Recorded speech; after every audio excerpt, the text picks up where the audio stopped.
Wealth and success are not just about luck, intelligence, or working nonstop. The real difference is how people think about money, decisions, and life itself.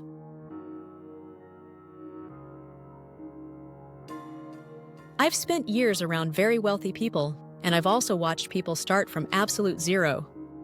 The gap between them isn't talent, it's perspective. The top 1% looks at money and decisions through a completely different lens. They don't break the rules. They understand them and use them wisely.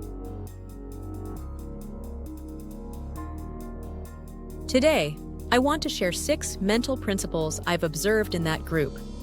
No shortcuts, no hype, just patterns I've seen work over time.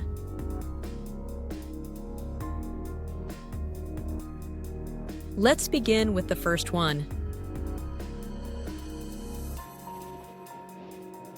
When something goes wrong, most people panic. A deal falls apart. Someone quits. A crisis shows up unexpectedly.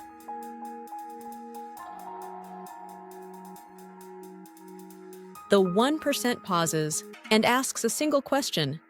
Will this still matter 5 years from now? Most of the time, the answer is no. And the moment you realize that, stress loses its grip.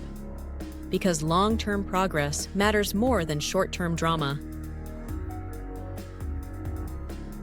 Late one night, a team member messaged me, "We need to talk. Someone important was leaving in 2 weeks."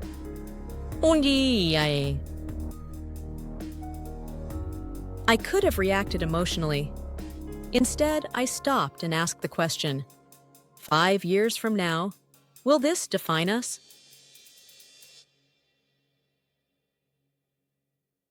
No. So we stayed calm, talked it through, and planned the next step. We replaced panic with strategy.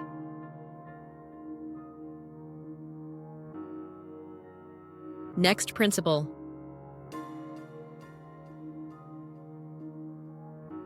Stop working harder. Start noticing patterns. Many people that burn out after their first big financial win. Why? Because they solve every problem themselves, again and again. When the same issue appears multiple times, it's not bad luck. It's a missing system. The 1% steps back. They look at cycles, cash flow, human behavior, operational bottlenecks.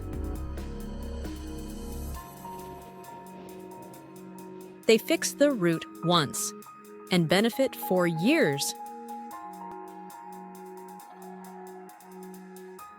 Ask yourself, are the last few problems coming from the same place? If yes, document the solution and make it repeatable. One effort, long-term results.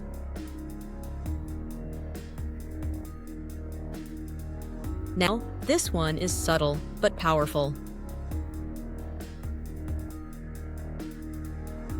When a problem shows up, don't jump in immediately. Pause and ask, if I were advising this situation from a higher level, what would I say? This removes emotion and brings structure. It also allows others to grow instead of depending on you. I once faced a serious delivery crisis. I wanted to step in and fix everything myself. Instead, I was told, "This is your responsibility, handle it." It was uncomfortable, but that moment forced growth and improved the system.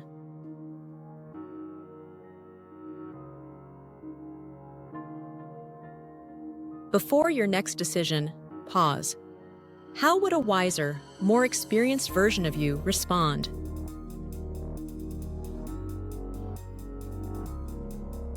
That question changes everything.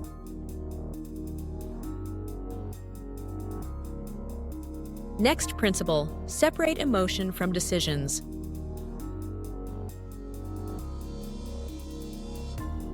Hard choices should be guided by clarity, not feelings. Data over drama.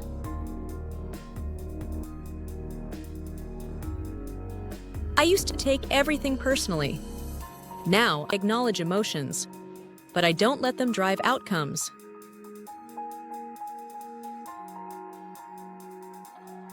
This discipline brings peace and fairness.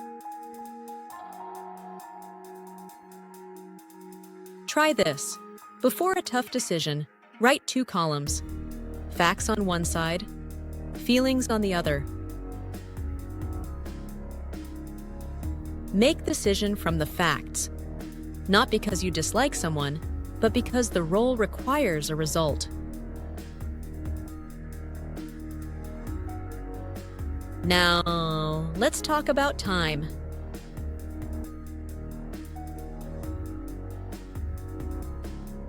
Time is the only resource you'll never get back. I used to say yes to every quick call or meeting.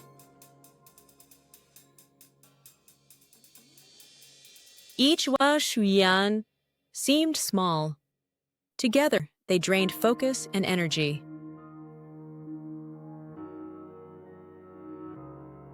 I learned to treat my calendar like a financial statement. If something doesn't produce value, it gets shortened, delegated, or removed. Look at your week. Ask one simple question: what return does this hour give me? Protect high-value time, learning, planning, meaningful relationships. That's where real growth happens.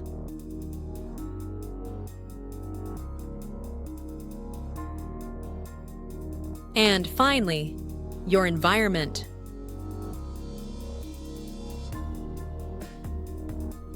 Your thinking is shaped by what surrounds you. Messy spaces, unfinished commitments, negative conversations.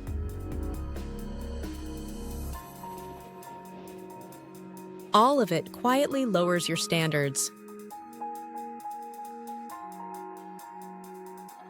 People who grow intentionally choose their environment carefully. They pay attention to who energizes them and who drains them. And ask yourself, do the people around me raise my level of thought or keep me comfortable where I am?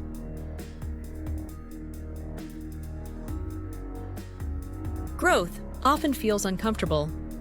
That discomfort is a sign you're in the right room.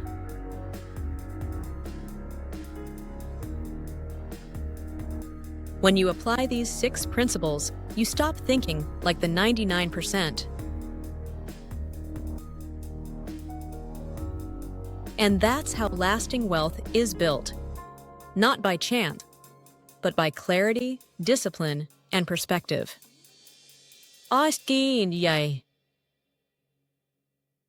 If this message helped you, share your thoughts in the comments. What's something that once felt huge, but 5 years later no longer mattered? Let's talk. See you in the next video.